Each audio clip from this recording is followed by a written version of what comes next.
Hai, saya Ain dari Dapur Ain. Hari ini saya nak kongsi resepi rendang ayam pedas daripada Perak. Okey, ni bahan-bahan yang diperlukan untuk 6 ekor ayam pencit, 200 gram cabai besar merah, 2 kilogram bawang besar merah, bawang putih 150 gram, kunyit hidup 150 gram, ikan lengkuas 150 gram, cabai Melaka 250 gram, serai sebanyak 500 gram, bahalia 200 gram. Itu buah keras. Bahan-bahan ni kita akan kisar. Kisar dia tak terlalu kasar dan tak terlalu halus. Ini adalah bahan-bahan yang telah dikisar tadi untuk 6 ekor ayam. Kita juga perlukan santan, gula, garam, kerisik. Bahan tambah kita ada daun kunyit. Mula-mula kita panaskan kuali dulu. Mula-mula kita masukkan minyak dulu. Agak-agak minyak dah panas, kita masukkan kita punya bahan kisar.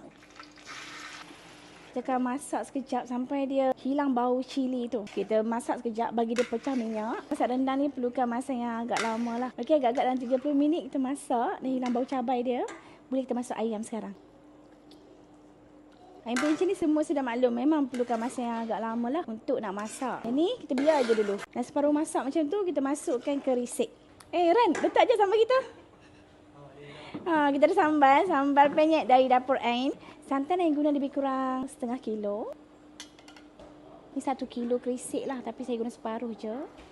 Kita biar je rendang ni masak sampai air dia kering dan kita kena check sekejap lagi dia punya ayam tu dah lembut. Maknanya dah siap lah. Okey, sementara tunggu ayam kita ni masak, saya nak promote satu produk dari Dapur Ain iaitu sambal penyet. Okey, boleh dapatkan di beg kuning. InsyaAllah jaminan sangat sedap. Okey, kita boleh pelbagaikan sebenarnya. Kita masukkan dalam masakan kita mi goreng, cencaru sumbat bawang.